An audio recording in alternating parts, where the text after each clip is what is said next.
Hello friend, अस्सलाम वालेकुम। Welcome back to my channel. और अभी दिन के 12 बज रहे हैं फ्रेंड्स, और मैंने ब्लॉग की शुरुआत बहुत लेट से की है। सुबह से कामों में ही लगी हुई थी और बहुत सारे कपड़े वगैरह थे, साड़ी को मैंने धुला था और सबको डाला है। और मौसम का जैसा कि मैंने आप लोगों को बताया कि कोई यहाँ का गारंटी अभी नहीं रहता, किसी भी टाइम बहुत सारे मतलब बादल आ जाते हैं और फिर हल्की फुल्की 2-4 बूंद पड़ती है, कभी तेज़ 2 मिनट के लिए हो जाती है और फिर रुक जाती है। मतलब कहने का ऐसा है कि ना खुल के बारिश होती है और ना मौसम खुल के फ्रेश होता है, कभी भी कुछ भी होता है। तो जैसे ही थोड़ा सा मौसम मुझे अभी का सही लग रहा था, तो मैंने सबसे पहले सुबह उठ के कपड़े वगैरह वॉश किए हैं और सारे को विंडो पे डाला है, क्योंकि आप लोगों को पता ही है एक ही साइड में सामने जो विंडो है उसी पे मैं ज़्यादातर कपड़े डालती हूँ। और कपड़े तो अच्छे खासे निकलते ही हैं। तो होता क्या ना फ्रेंड्स कि अगर टाइम से ना डालो ना तो फिर कपड़े नहीं सूख पाते हैं, क्योंकि जैसे कि जितने कपड़े एक बार में अटते उतने डाल देती हूँ, फिर जब वो सूख जाते हैं फिर उसे मैं उठा करके फिर बाकी जो बचे रहते हैं उसको डालती हूँ। तो ऐसा करना पड़ता है। सो इसलिए मैं ना सुबह से लग गई थी कपड़े वगैरह धुलने में, और सारी चीज़ें हो गई है। मैं नहा धो करके फ़्रेश होकर के आ गई हूँ किचन में फ्रेंड्स। और यहाँ पे आज मैं बना रही हूँ तुरई की सब्ज़ी, जो कि बहुत सिंपल इसमें बना रही हूँ। इसमें कुछ पिसा हुआ कोई भी पेस्ट वाले मसाले नहीं डालूँगी, सारे खड़े मसाले से बना ले रही हूँ। सो सबसे पहले ना हमने 4-5 कली ना इसका लहसुन का ना उसको चॉप कर लिया था, स्किन उसका पील करके ऑयल में हमने उसे डाला। जब वो हल्का सा गोल्डन ब्राउन हो गया था तो हमने स्लाइस किए हुए एक बड़े साइज़ के प्याज थे, उसको हमने डाला है और उसके साथ 2 रेड ड्राई चिली डाली है। अच्छा, रेड ड्राई चिली इसलिए हमने डाली है ना फ्रेंड्स कि ग्रीन चिली ना ख़त्म थी और शैम जैसा कि अभी पढ़ा रहे हैं तो वो तो लाएंगे नहीं, तो इसलिए मैंने इसका यूज़ किया। हालांकि इससे भी अच्छा होगा, बट ग्रीन चिली रहता तो और अच्छा होता, तो मैं वही डालती, बट नहीं था तो मैंने ये डाला है। तो इसको डाल करके फ्रेंड्स, जब ये प्याज गोल्डन ब्राउन हो गया था तो उसमें मैंने डाला है हल्दी पाउडर, रेड चिली पाउडर और पानी डाल करके उसको अच्छे से भुना है। देन उसमें मैंने डाला है धनिया पाउडर और ये ज़ीरा गोल मिर्च का पाउडर और उस जो अभी डाल रही हूँ और सॉल्ट। तो ये सब चीज़ों को डाल करके फ्रेंड्स इसकी मैं अच्छे से भुनाई करूँगी। और ये सिंपल वे में सब्ज़ी बनती है, आपको इसमें बहुत ज़्यादा मसाला वगैरह नहीं डालना पड़ता और ये बहुत अच्छी बनती है फ्रेंड्स। आप लोग एक बार ट्राई करना, या बहुत सारे लोग ऐसा भी होगा कि इस टाइप से बनाते भी होंगे। सो एक बड़े ही साइज़ का था ना टमाटर, जिसको मैंने ना ऐसे कट कर लिया फ्रेंड्स। और जब मसाला यहाँ पे भुन गया था तो इसमें हमने ना टमाटर डाल करके इसे थोड़ी देर सॉफ्ट होने के लिए, गलने के लिए छोड़ा था। और यहाँ पे थोड़ा सा ना मैं गरम मसाला पाउडर डाल रही, गरम मसाला नहीं, ये चिकन मसाला ही पाउडर आज बचा हुआ था, गरम मसाला पाउडर ख़त्म था तो मैंने उसकी जगह इसको ही डाल दिया। इससे भी बहुत अच्छा सा टेस्ट आता है। मैं ऐसी मतलब कोई ऐसा फिक्स नहीं रहता, मैं कभी किसी चीज़ में कुछ डाल देती हूँ, कभी कुछ ऐसा करती रहती हूँ और सच में अच्छा ही बन जाता है। तो बस यहाँ पे देखिए इसको भूनूंगी मैं, और भून करके फिर बाकी तुरई वगैरह डालूंगी। और तुरई में थोड़े से हमने ना आलू भी डाले हैं, क्योंकि आप लोगों को पता होना चाहिए फ्रेंड्स कि आप लोग हमेशा, मतलब आप नहीं, सब नहीं, बट ज़्यादातर लोग कमेंट करते हैं कि आप आलू बहुत खाती हैं, आलू बहुत खाती हैं। तो मेरे यहाँ जो भी नॉन वेज बने या वेज बने, आलू उसमें यूज़ होता ही होता है। क्योंकि जैसे अगर ये तुरई की मैं सब्ज़ी बना रही थी ना फ्रेंड्स, इसमें अगर आलू मैं नहीं डालती तो सबसे पहले ना शैम को ही पसंद नहीं आएगा, वही आलू ढूंढते हैं हर सब्ज़ी में। तो इसलिए मैं नहीं मतलब उनकी वजह से ही मैं ज़्यादातर कोशिश करती हूँ कि है ना आलू वगैरह हर चीज़ में यूज़ करूँ। और शैम देखो, मेरा तो क्या कि मुझे जो भी बन जाएगा मैं खा लूँगी, बट शैम का वही रहता है ना कि अगर उनको पसंद नहीं आए तो वो सही से खाएंगे नहीं, तो फिर वो मुझे लगता है कि वो खाना बनाना ही बेकार हो गया। तो इसलिए मैं उनके पसंद को जहन में रखते हुए ये सब चीज़ें करती हूँ। तो सब्ज़ी को उस तरफ हमने ना गलने के लिए रख दिया। जब वो हो जाएगी अच्छे से फिर उसमें सिर्फ धनिया पत्ती डालना, जो कि आज मेरे घर में नहीं है तो मैं नहीं डालूँगी, मैं तो स्किप करने वाली हूँ। और यहाँ पे यही मूंग मसूर की दाल को मैंने ना 2 छोटे छोटे रेड ड्राई चिली लिए, तेजपत्ता लिया, दालचीनी का छौंक लगा करके उसमें मसूर दाल को डाल के मैंने फ्राई कर लिया। देन उसमें ऊपर से हल्का सा रेड चिली पाउडर और टर्मरिक पाउडर डाल के फिर से इसे थोड़ा सा भूनूंगी। देन पानी वगैरह रख के, सॉल्ट वगैरह रख करके इसको सीटी ले लूँगी। 3 विसल्स में ना ये दाल रेडी हो जाएंगे। आज इसमें ना मैंने ना ऑनियन नहीं रखे हैं। क्योंकि पता है फ्रेंड्स यहाँ ना रेट भी ज़्यादा हो रहा है प्याज का। आप लोगों की तरफ कैसे है? जैसे लास्ट वीक में लाई थी 45 करके केजी, 45 रुपये केजी, और अभी ना 50 केजी, मतलब 50 रुपये केजी हो रहा है। और जहाँ से मैंने लिया था उन्होंने बताया था कि अभी प्याज का रेट बढ़ता ही रहेगा डे बाई डे। पता नहीं कितना जाएगा। तो इस तरफ दाल वगैरह मैंने चढ़ा लिया फ्रेंड्स। और इस तरफ ना ये बैगन की शक्ल तो आपको देख करके लग ही रहा होगा कि ये ज़्यादा दिन का है। तो ये 1 हफ्ते से ज़्यादा हो रही है, बैगन फ्रीज में पड़े हुए थे। मैंने ना इसे भरते की नीयत से लाया था कि इसका भरता बनाऊंगी, लेकिन कभी जैसे लाया तो 2 दिन तो गैस मतलब ख़राब था, सॉरी ख़राब बोल रही, ख़त्म था, तो उस चक्कर में ये रह गया था। देन फिर गैस वगैरह आया तो कुछ और बन जा रहा है, कुछ और बन जा रहा है, इस चक्कर में ये बैगन बेचारे फ्रीज में पड़े रह गए थे। तो मैंने सोचा कि क्यों ना आज ना मैं इसका ना ये, हाँ, क्योंकि इसके स्किन भी सूख गए और नहीं भी सूखते तो ये भी बहुत अच्छा लगता है। मेरी अम्मी ने ये वाला बहुत बनाया करती थी और मैं अम्मी के हाथों का बहुत खाया करती थी। मैं कभी कभी बनाती हूँ, लेकिन आज मेरा मन किया कि क्यों ना मैं ये बनाऊँ। तो ये गांव में अम्मी लोग तो इसको बोलती थी बैगन की तल्ली बोलती थी, और यहाँ कोलकाता में इसको बैगन भाजा बोला जाता है।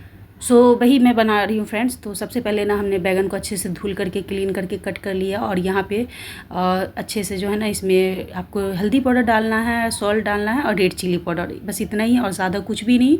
और इसे अच्छे से मिक्स करके और फिर देखिए बाकी जो जैसे हो रहा है आप देखते जाए। अच्छा, यहाँ पे मैं कुछ ना आप लोगों से थोड़ी सी ना बातें करने वाली हूँ, वो ये फ्रेंड्स कि देखिए अक्सर मैं नोटिस करती हूँ ना कि बीच बीच में ब्लॉग में ये आता है कि ना आप बोलती बहुत ज़्यादा हो, इतना कैसे क्यों बोलती हो, कम बोला करो, बहुत बोलती हो। तो ये चीज़ मतलब मैं देख देख करके ना ये होती हूँ, मतलब बहुत ज़्यादा इग्नोर करती हूँ। बट आज मेरा ना इस पर बात करने का मन कर रहा है। और ये देखिए फ्रेंड्स, मैं खाना बना ही रही हूँ, बारिश शुरू हो गई, मतलब ऐसे ही हो रहा है फ्रेंड्स। तो मैं ना दौड़ के बीच में गई, विंडो से जो कपड़े सूख गए थे उसको भी उतारे, जो नहीं सूखे थे उसको भी उतार के मजबूरी में रख लिए। अच्छा, दाल चावल सारी चीज़ें बना रही हूँ, लेकिन मेरा खाने का मन है रोटी। तो फ्रिज में आटा था तो मैं अपने लिए ना यहाँ पे 2-3 रोटी बना लूँगी।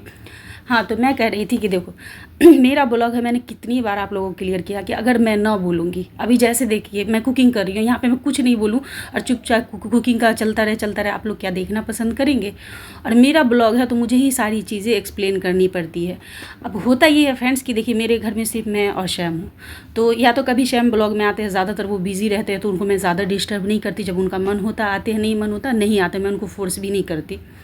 मेरा ब्लॉग है तो हर एक चीज़ ना मुझे मतलब कट टू कट आप लोगों को मुझे ही एक्सप्लेन करनी पड़ती है, चाहे वो जो भी चीज़ें हो, चाहे वॉइस ओवर के ज़रिए या सामने आकर के कैमरे के सामने आकर के मुझे ही एक्सप्लेन करनी पड़ती है।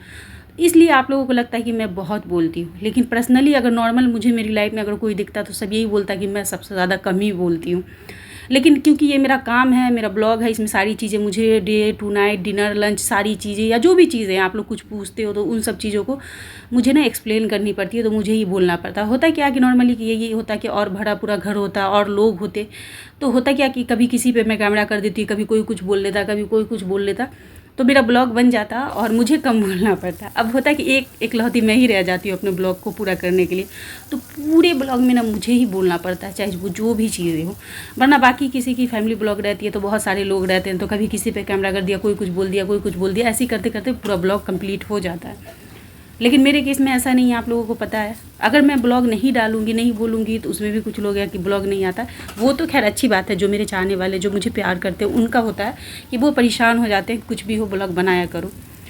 और जब मैं बोलती हूँ तो उसमें भी कुछ लोगों को दिक्कत है। आप यकीन नहीं करेंगे, मैं नॉर्मली इतना कम बोलती हूँ, नॉर्मल इसमें इसलिए जान के नहीं, मुझे खुद ज़्यादा बोलना पसंद नहीं है, लेकिन मेरे ब्लॉग में बोलना मेरी मजबूरी होती है। रेसिपी देना है तो मुझे ही बोलना है, कुछ आप लोग पूछते हो उसका रिप्लाई करना है तो मुझे ही बोलना है।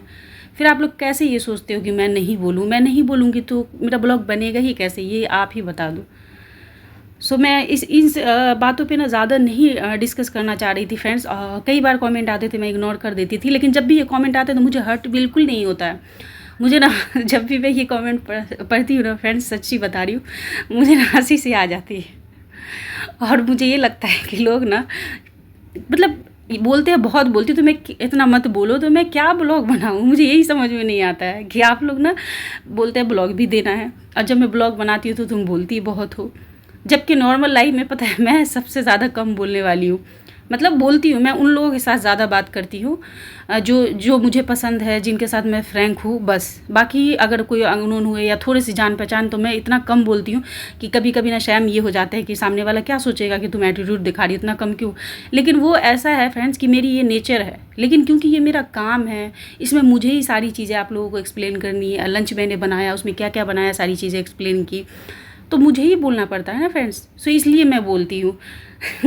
तो खैर अब छोड़ती हूँ इसी बात को, मैं कितना खींचूँ। तो हाँ फ्रेंड्स, यहाँ पे सारे लंच वगैरह की सारी तैयारी हो चुकी थी। यहाँ पे ना मैं चना बना रही हूँ, मतलब चना को ना खुद रोस्ट कर रही हूँ। क्यों, उसका रीज़न बता दे रही हूँ। देखिए ऐसे शाम के लिए ना आप लोगों को पता है, जैसे कि वो एक्सरसाइज वगैरह करते हुए वो बॉडी अपना बना रहे हैं, तो उनको थोड़ा प्रोटीन वगैरह की ज़्यादा ज़रूरत पड़ती है। ऐसे तो सबको पड़ती है, लेकिन शाम बना रहे तो उनको और पड़ती है। तो चना ऐसे मैं ला रही थी ना फ्रेंड्स, तो क्या होता था ना कि 200 ग्राम का 40 रुपये करके पैकेट देता था, उसमें सिर्फ 200 ग्राम ना रोस्ट किए हुए चने रहते थे। वो मैं ला के रखती थी ना, शाम फ़ौरन खा करके ख़त्म कर देते थे। तो मैं सोचती थी कि ये तो महंगा पड़ रहा है, तो मैंने सोचा ना इस बार कि क्यों ना मैं चने ले आऊँ और इसी चने को मैं खुद रोस्ट कर दूँ तो ये ज़्यादा होगा। और वही हुआ फ्रेंड्स, मतलब 40 रुपये का मैं 200 ग्राम चने लाती थी और आज 60 रुपये का हाफ़ केजी चने लाई हूँ। सोचिए कितना का फ़र्क हुआ। तो अभी इस सारे को मैंने ना ड्राई रोस्ट किया है फ्रेंड्स, और इतना ज़्यादा चना हो गया, डब्बे भर के हो गए। और पीनट भी मैंने 250 ग्राम लाया था, उसको भी रोस्ट कर दिया। और शाम को मैं इसका शेक वगैरह बनाना वगैरह डाल के, मिल्क डाल के भी बना के देती हूँ। बीच में उनको भूख लगती है तो वो ऐसे भी खाते हैं। आप कभी कभी देखते मैं मुरमुरा भी बना करके देती हूँ और ख़ुद भी खाती हूँ। तो बस ये चना बहुत ज़रूरी है, बीच बीच में ना भूख भी मिटाता है और अच्छा भी लगता है खाने में।